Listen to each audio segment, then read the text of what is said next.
चरणन विष्णु विराजे 14 देव रहत नित तन संग नित्य रहेगा जी। 5 कर्मेंद्रियां, 5 ज्ञानेन्द्रियां और 4 अंतःकरण के इंद्रियां।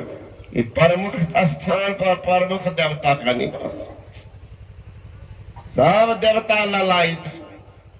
अभाग्य है उस मानव के लिए जो देवता के लिए प्रस्थान है। दौड़ लगा रहे हैं वो देवता, वो देवता, वो देवता। अरे देवता से उत्तम शरीर तुमको भगवान दे ही दिया है, भजा ने इसको।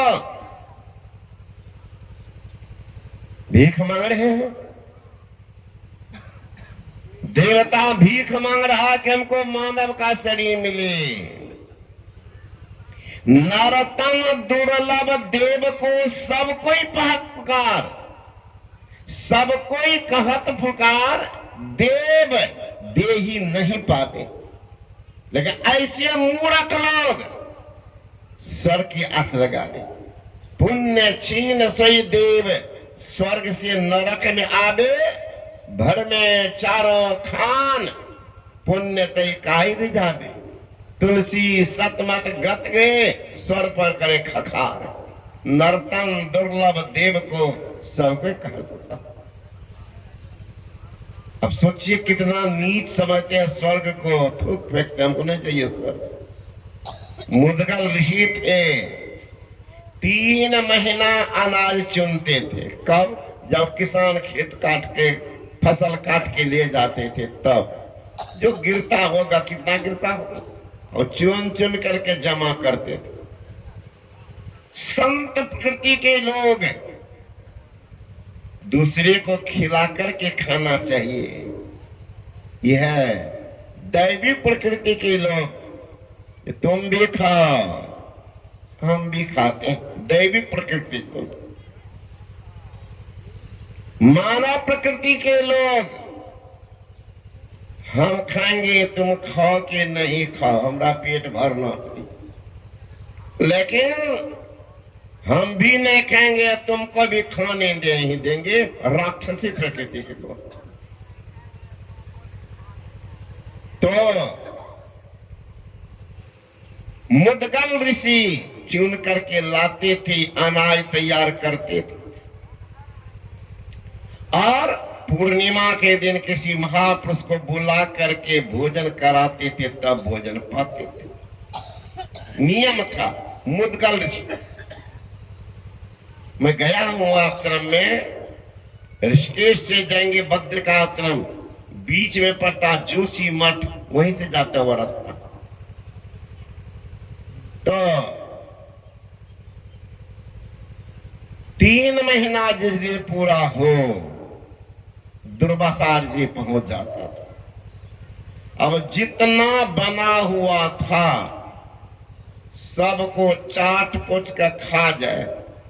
अब मन में तो हो न हो, पत्ता में भी कुछ नमकीन होगा, पत्तों को बाबा जी चाट जाए।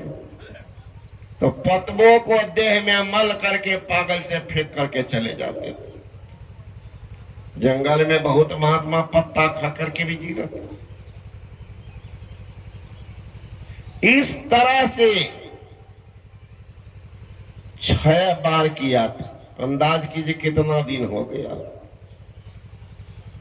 कई महीना भूखा रह गया, फिर भी मेरा नियम है तो नियम है, छोड़ेंगे नहीं। नियम है तो नियम है। भूखे मर जाना अच्छा है, अतिथि सत्कार छोड़ना मृत्यु दंड से भी बढ़ गए। अतिथि सेवा करेंगे अपने यहाँ। इसलिए सभ्यता संस्कृति है, अतिथि देवो भव, मातृदेवो भव, पितृदेवो भव, आचार्य देवो भव। आचार्य न गुरु, देवता से बढ़कर होते हैं। आचार्य देवो भव। माँ बाप देवतुल्य होते हैं। माँ बाप की सेवा, आज्ञा देवता से भी बढ़कर होनी चाहिए। लेकिन अभागा सा, जब तक शादी नहीं हुई है, देखिए नौजवान को पूछिए ये तुम्हारी माँ में अवगुण है, बाप में अवगुण है, तो जितो लात चला देगा। मेरा बाप भगवान विष्णु है, माँ साक्षात लक्ष्मी। कब तक? जब तक देवियां घर नहीं घुसी है तब तक। मंतरिया घुसी घर में, सब अवगुण माय में घुस गया। छोरबाग देखिए कैसे लड़ने जाता अम्बाई से, ई के छिया स्वर्ग लोग से डर के लिए तोरा घर कन्या में को गो लड़का हटाइएगा, हम अवगुण देखे छे तो खपड़िए फोड़ देगी कपार पर। माँ बेचारी सह लेती है, वो देवता मानती। आचार्य देवो भव, मातृदेवो भव, पितृदेवो भव, अतिथि देवो भव। अतिथि जिनका कोई तिथि ही नहीं, कब आ गए? अगर ऐसा अतिथि आ जाता है तो शास्त्र में आया है, बिना बुलाए बिना निमंत्रण के अगर साधु पुरुष आपके दरबार में आ गया है, निश्चित मानिए परमात्मा रूप धारण करके आपके कल्याण के लिए पहुंच गए।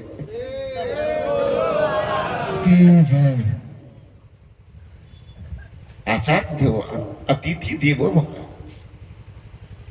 मुद्गल उस नियम का पालन करते थे। वो तो तिथि बनाए थे कि कब आ जाए महापुरुष।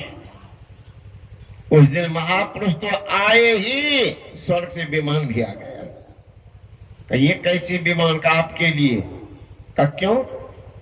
तो महाराज जिस पेट के कारण लोग कौन कौन कुकर्म नहीं करते, उस पेट पर आपने आधिपत्य जमा लिया, विजय का पताका फहरा दिया। महाराज आपके लिए स्वर्ग का लिए विमान आया। का अच्छाई क्या है कि स्वर्ग में फूल नहीं कुमलाते हैं, उनके लिए जहां मन चाहे विमान खड़ा रहता, जहां जाना चाहे जा सकते हैं। अप्सराएं नृत्य करती रहती है, मन बहार के लिए एक से एक वहां पर नाच गान होते रहता है। हर जगह खुशबू ही खुशबू रहती है। का महाराज ये तो खाली गुण ही गुण बता रहे, दुनिया में तो ऐसा कोई था, अब गुण भी कुछ होता है। हाँ एक तो है, वो क्या? महाराज जिस दिन आप जाएंगे स्वर्ग लोक, कहा उस दिन आपके गला में एक फूल का माला डाला जाएगा और आपको बता दिया जाएगा कि ये फूल का माला आपके पुण्य का माला, इतना दिन ही स्वर्ग में आपको रहना। समझ गए? कहा एक फूल सूखा मन एक दिन घट गया, दो फूल सूखा दूसरा दिन घटा। इस तरह से महाराज फूल सूखते जाएगा, दिन घटते जाएगा। मुद्गल ऋषि ने कहा महाराज फूल सूखेगा कि कलेजा सूखेगा? लोग नहीं जानता कि आज मरे कि कल मरे, निश्चिंत होकर के जी रहे। और जिनको बता दिया जाए कि फलना तारीख का मरेंगे, देख लीजिएगा तमाशा, खाना पीना सब गायब है।